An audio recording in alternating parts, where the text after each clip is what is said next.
Welcome to CodeWise channel. Today we will see how to integrate in-memory H2 database with Spring Boot application.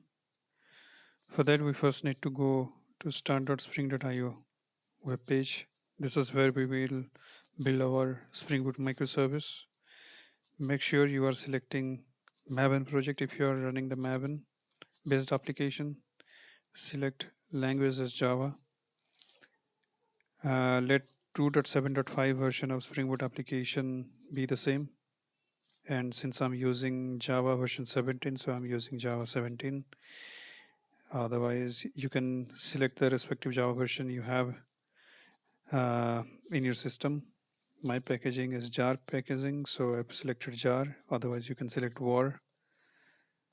Now, group can be given by anything. Let me give some meaningful com.s2 test app.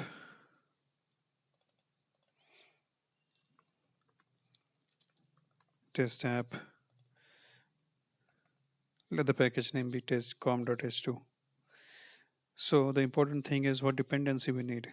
We need a H2 database dependency. Also, we need a Hibernate JPA dependency,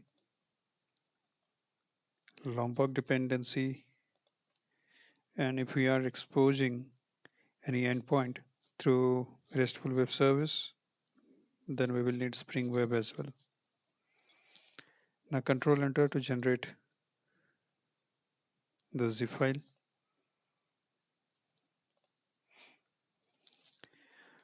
So I already have created this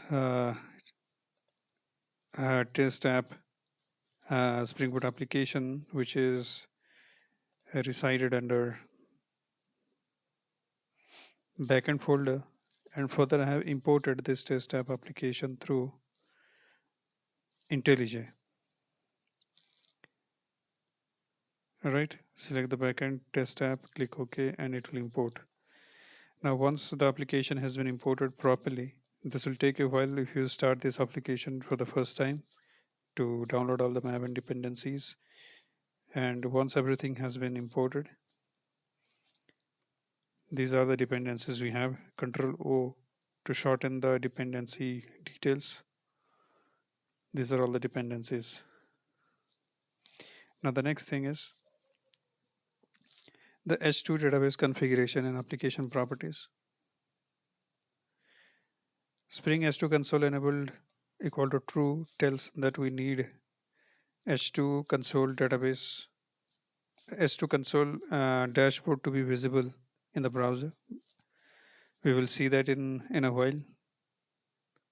Now Spring data source URL is this is the database URL. For our case, the TestDB is the database. Driver class name, then username password, which is optional, H2 dialect. And these are the logging related settings. All right, so let's start the Spring Boot application.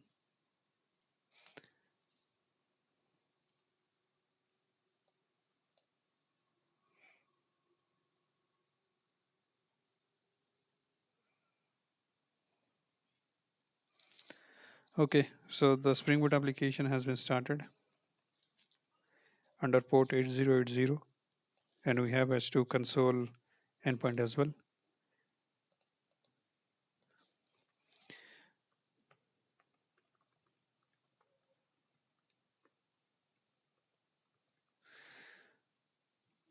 So localhost 8080/H2 console is the endpoint. Hit enter, and sometimes you will see in the database URL in this format, right? So if that is the case, you will get this kind of error, database is not found. Make sure this URL is properly changed. Copy the URL, data source URL configured in application properties, paste it in JDBC URL, and give the username and password, which is mentioned here, admin and 123. Now test the connection. Test connection is successful. Again, password is given 123 and you will land on the dashboard. Now let's configure some entities uh, into the Spring Boot application, and we will see that entity, how that entity based database table is created in our H2. So just create a package entity. I have already created one. So to create a package, right click on the base package, which is com.h2, then new, then package. Now I'm going to create a class which is product. Since I have enabled Lombok, so I will use Lombok annotation as well. But before that, let's use some Hibernate entity annotations. @entity, @table, table name is required. I prefer to give this in uppercase. You can give the table name by XYZ anything. These are the Lombok annotations: setter, getter, no R constructor, all R constructor, toString. So either you can give these 5 annotations, or we can give @data annotation, which will replace these 4 annotations. So since we are doing it for the first time, let's add all the annotations for our understanding. Another thing I will tell you, that private int product ID field is privatized, right? Because we have given the private access modifier. Similarly, private string product name. So there can be multiple fields with private modifier, but in Lombok we have another flexibility uh, to avoid writing private keyword all the time. For that we can use field default level equal to access level dot private, so that we don't need to write down private keyword before each variable. Now we have to add @ID annotation. We have to add @generated value, strategy equal to auto. What is this strategy tells? Basically, this strategy tells is uh, we don't know what is the ID incrementation strategy for product ID in the H2 database for product table. So for the time being, that's why we have added generation type as auto. If auto increment ID by 1 strategy has been added to H2 database, if there is a product table and we have incrementation ID by 1 strategy has been added, feel free to change it to identity. But since we don't have any configuration, so we will keep it as generation type auto. Column name should be product ID.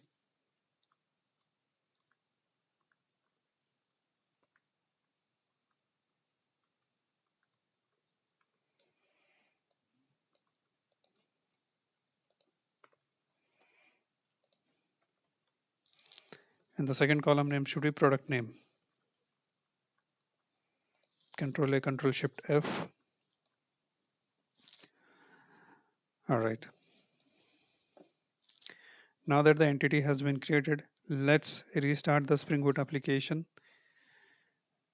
And after the Spring Boot application has been started successfully, we can see this product table in H2 database.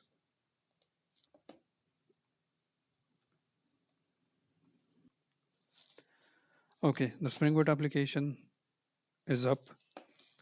Now let's refresh.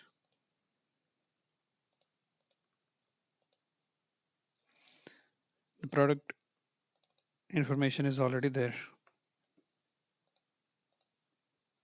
Run this and we have no rows in the product table. Okay, so now our next goal is to add new records into this product table. For that, we need to create service layer and DAO layer to insert data into this table using Hibernate JPA. For that, we will create two packages, one for service,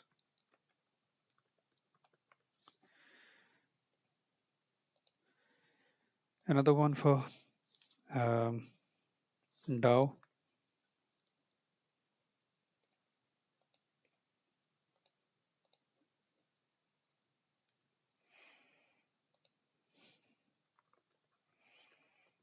Product service.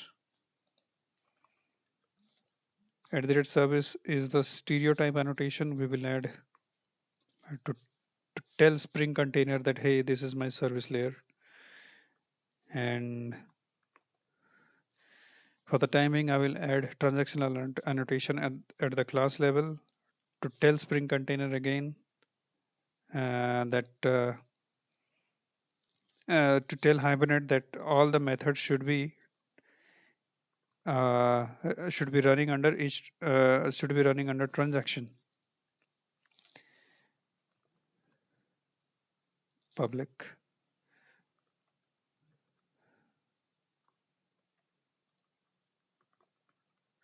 say product.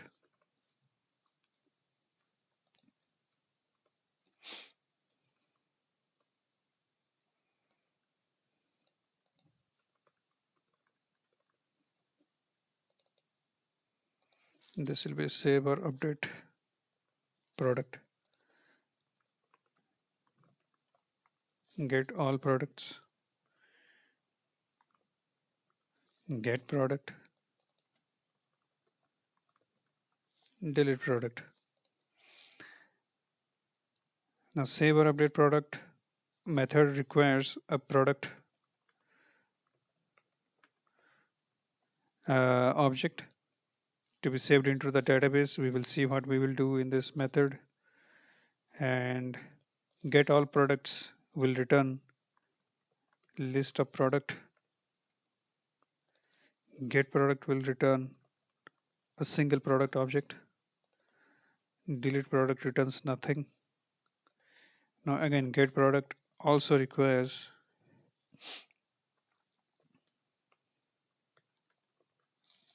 product ID. So obviously we will need a product ID to return a specific product. Get all products doesn't need any input parameter because anyhow it will be searching all the products by default. So now save or update product will do the update and save operations in a single method.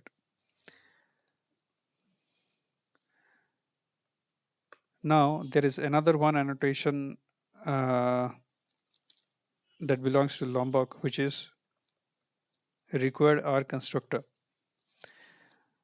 For the performance improvement in terms of dependency injection, we should use constructor injection instead of setter injection in Spring. So if we do required R constructor annotation, if we use this annotation at the class level, we have to or we must use private final to inject product DAO dependency. Now we don't have this class, so we will create it one in the DAO layer. Product DAO. This is the interface. Extends JPA.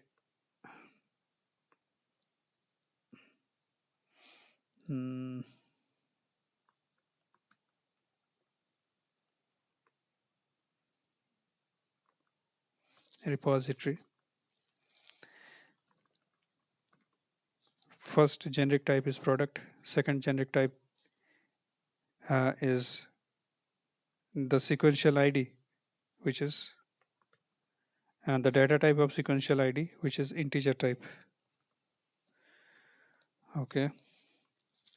And we will need another annotation called @repository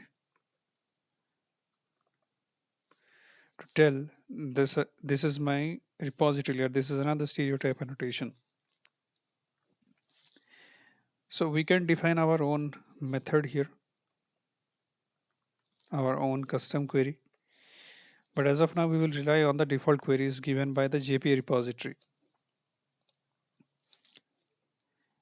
We will see some examples by creating our custom native queries and Hibernate JPA queries, and we will grab information as a product from the H2 database. But for now, we will use the default queries coming under JPA repositories. These are the default methods. We will use it. Now, save or update method should return all the product details. So we will use find all method. This returns list of product, right? Sorry, my bad. So we will use product dot save method. Get all products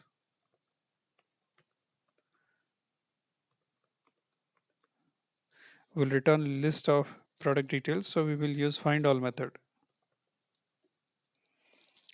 Now get product return method should return specific product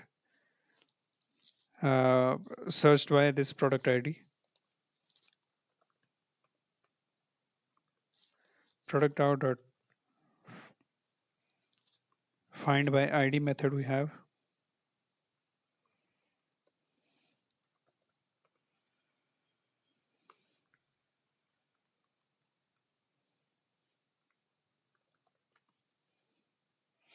Now this throws error. Why? Because this find by ID method returns optional.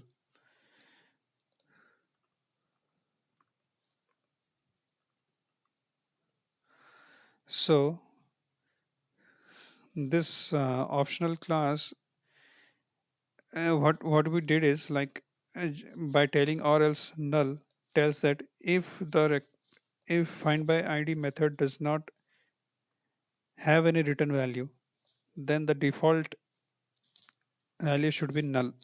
At that case, the default value should be null. Otherwise, it will return the product. Delete product dot delete, and for this we need a product entity.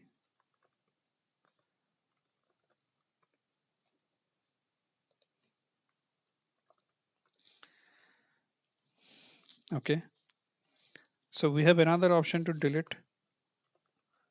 We can delete a product object in another way, which is delete by ID. Right. For that we need an integer product ID. So you can create an overloaded method for this if you want. And for logging purpose, we can use SLF4J provided by Lombok. So in the traditional way, what we were doing, log equal to logger dot get logger of class name we were giving earlier, right? And then we were using the log to log.info everywhere. So now this is not needed. Since we are using Lombok SLF4J, we can directly make use of log object.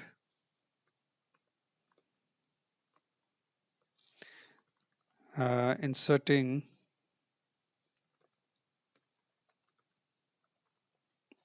product object,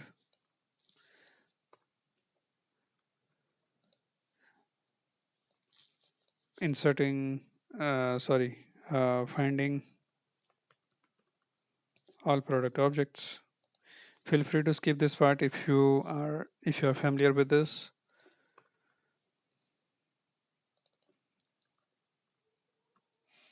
Specific product object by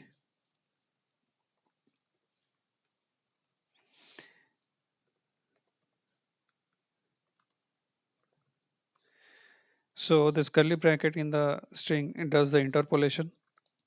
So if you this product ID will be replaced by this field. Let's suppose if we have any other values like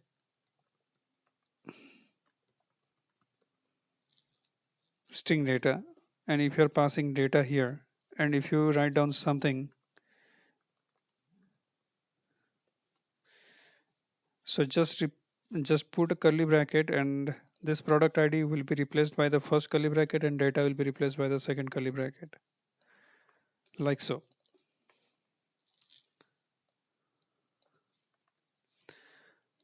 All right, let's quickly at the last log message. Finding all the product objects, we will remove it.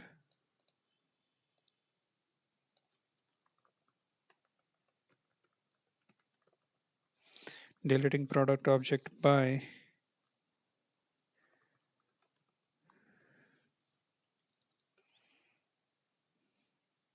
product ID. All right, let's run.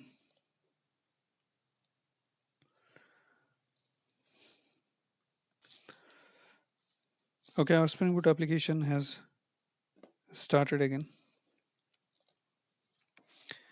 So to insert some records into the product table, we will create controller. Now let's create another package, controller.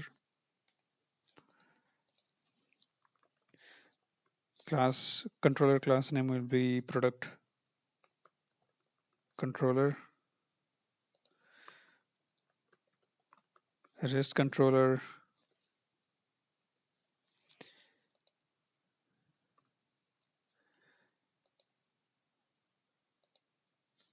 and we will create CRUD operation specific methods. First will be, let's create some methods like public string save or update product.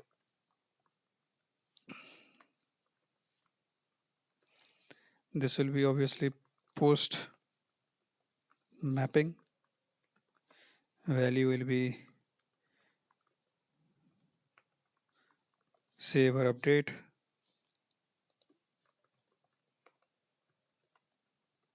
For the timing, let it be null.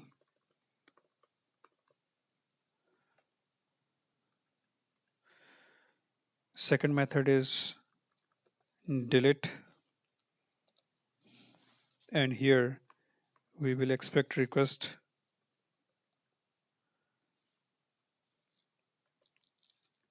Either we can expect request body, or we can directly pass. Here we can pass product ID also.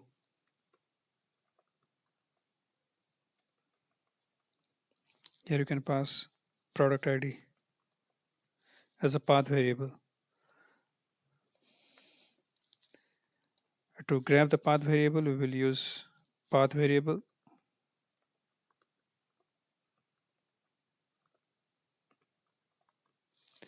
Product ID.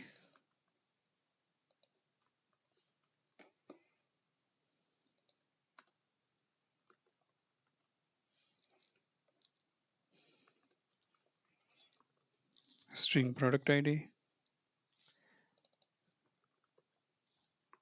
Delete product, and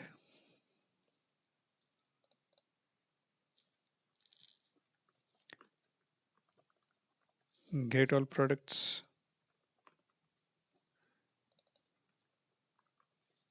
get one product. Now in the get all products, what we will do is we don't need any parameter, because as soon as the endpoint is called, we want all the products to be returned to the front end. Okay. Now get one product will definitely need a product ID. And the product ID, again, I'm using the path variable. Here I'm using the request parameter, let's say. Okay, like this. So the syntax is request parameter, product ID. Okay, in the path variable, we need to specify in the URL, but in request parameter, we don't need to mention question mark, then product ID, and so on. It will be traced out from the URL coming from the browser dynamically. Also, just the way we have uh, specified required R constructor for constructor injection by using private final keyword, the same approach we will use in the product controller as well. This is really handy to use this Lombok annotation required R constructor. And if you want to use SLF 4J, you can use that. But I'm not going to use here SLF 4J. Now we will use private final. This is really important. Private final keyword is really needed. If you forget to use final variable, then constructor injection will not happen. Product service,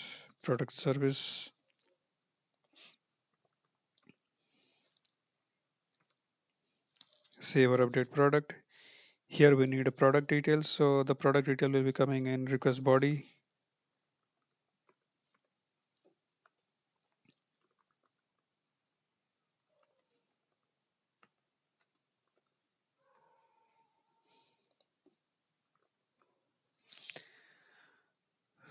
Okay. Next, product service dot delete product. Now see, we are getting the product ID, but delete product method requires a product object. What we can do is either we can use this delete product method, or we can create an overloaded method delete product, but here we will pass product ID.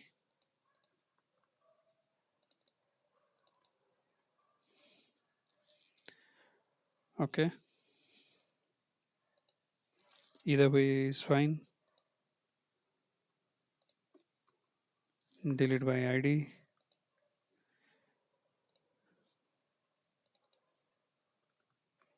And delete product ID, but product ID is string type, so we have to convert it into integer.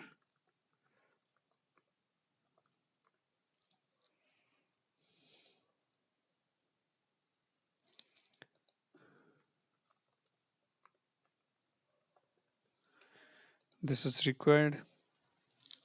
Now get all product service dot get all products. This is really simple, and we will return,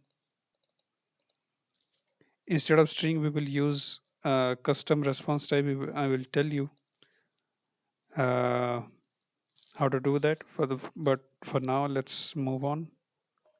Product service dot get product by product ID.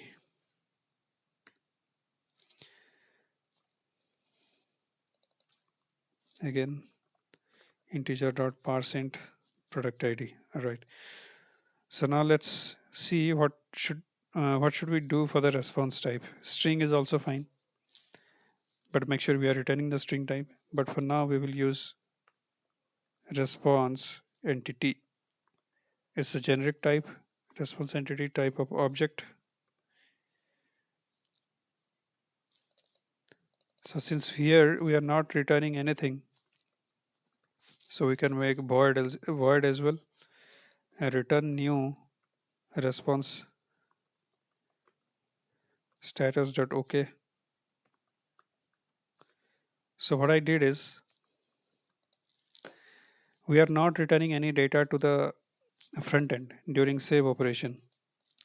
So we are just sending HTTP status OK, which means the status 200 will be returned. HTTP status is an enum. OK represents a value 200, which means it's a 200 response or a success response.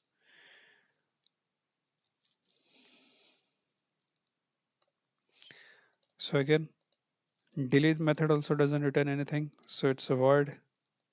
Return type HTTP status OK by default. And get all products.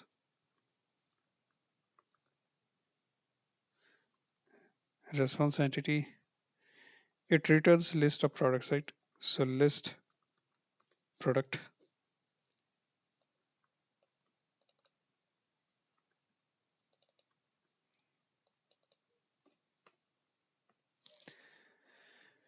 Return your response entity HTTP status OK.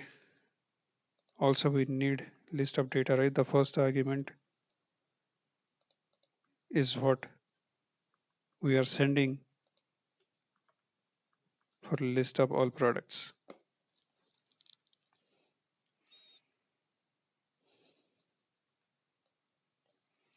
Now again, response entity product, new response entity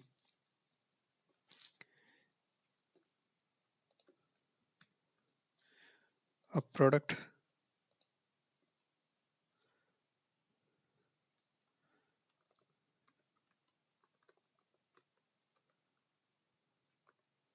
Okay.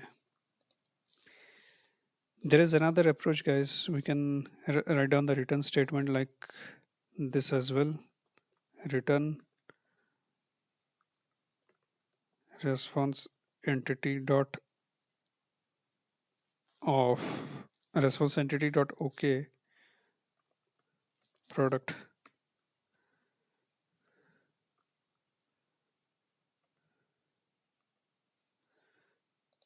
This way also we can write.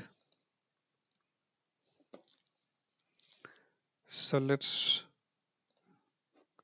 rerun the application and we will test all those endpoints in Postman, and we will see whether the CRUD operation related to product is happening in H2 database or not.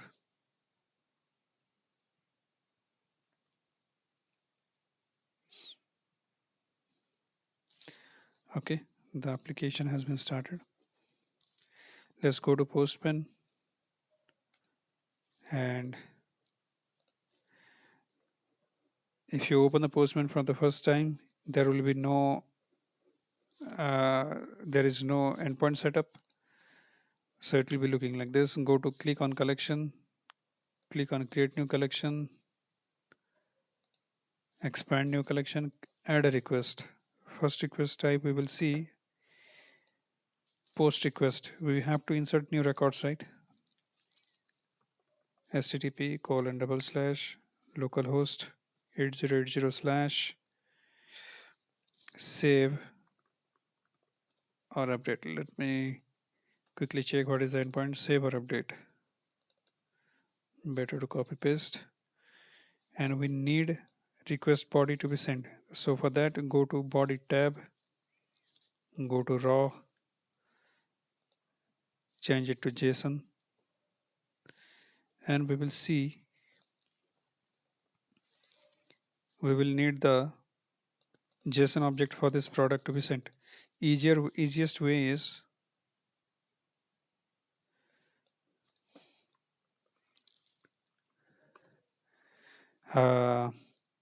either you can type it manually or you can create the JSON using JSON data bind. But for that, we also have to add an Maven dependency, JSON core and JSON data bind. Let's add it quickly.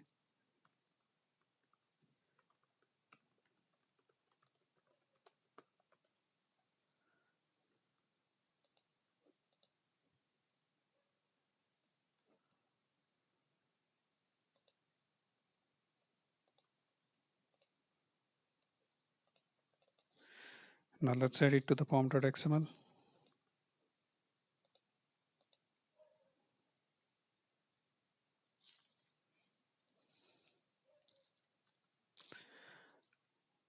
All right, let's create the JSON file. Copy the product ID into the JSON.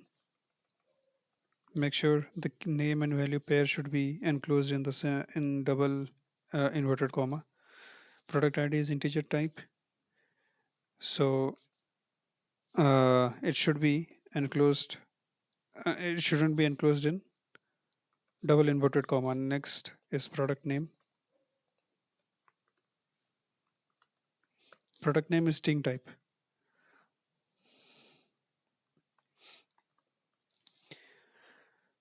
So since another one thing, since we are inserting the record for the first time, so product ID is also not required.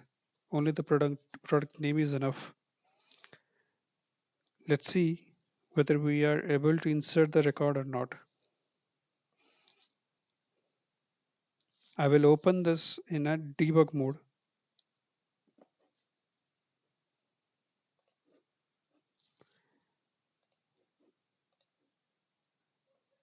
Save or update method. Inside this method, it should save the record, and we will return back again to product controller. Now let's run it in the debug mode.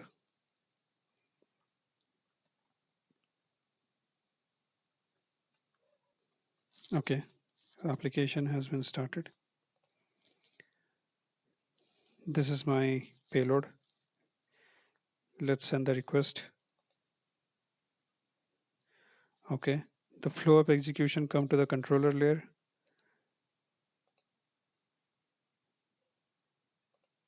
See the console inserting product object. My log message has been added. I'm clearing out the console again.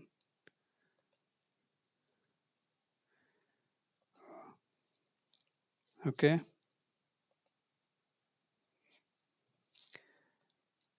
Completed status 200. So let's see whether this new product has been added to the database or not.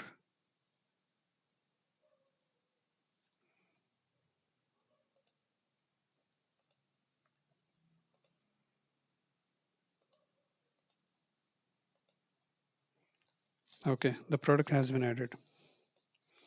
Let's add another product.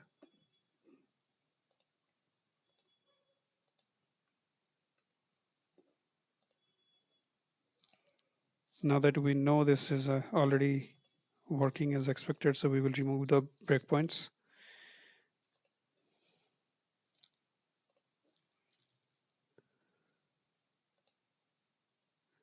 Okay. Let's add another one.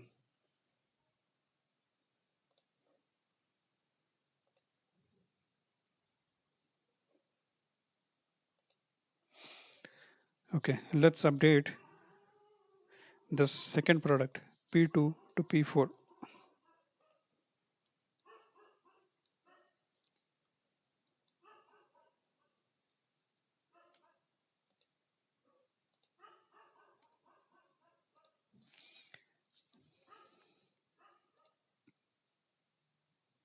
Same post request, same endpoint, but this time we will need a specific product ID.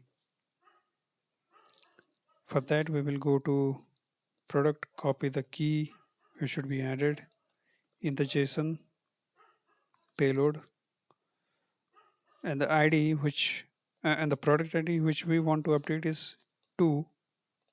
So here we have mentioned 2. We need a comma, then send the request. Now if we run, P2 is changed to P3. So update is also working. Let's see how the delete operation can be done. I'll create another tab. This is I hope I've created a delete request. Post mapping should be delete mapping.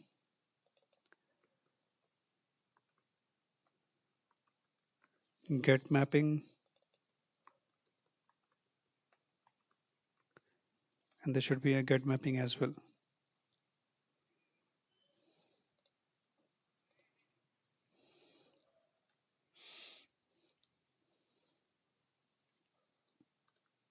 Okay, the application has been restarted.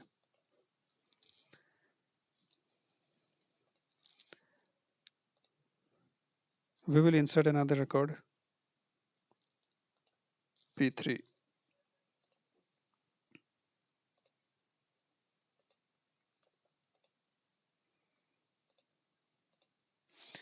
P3 has been inserted.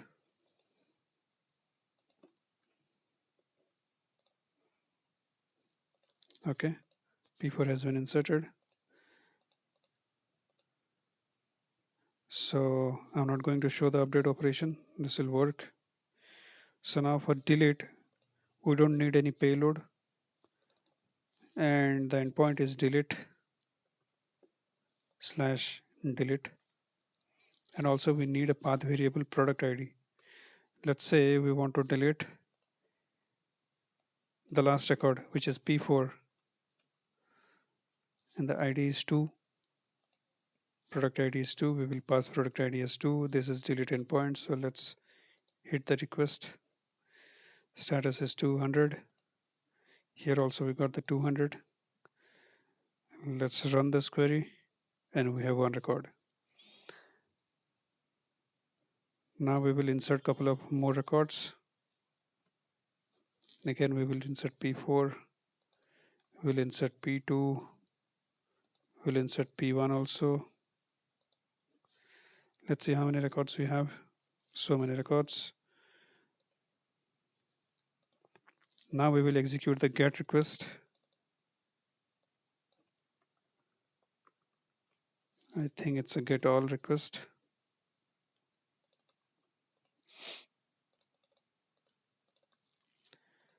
Send the request. We have all the requests. We have all the product details, right? Let's get the specific record. Get one. And this get one method requires get one endpoint requires a request parameter called product ID. The syntax is get one question mark product ID, and we will give the product ID which one we need. Fifth product, let's say product ID is 5. Send the request, and you have the specific product ID 3. You will get the product ID 3 details. So this is it, guys. Thank you so much for watching. Stay tuned for more videos.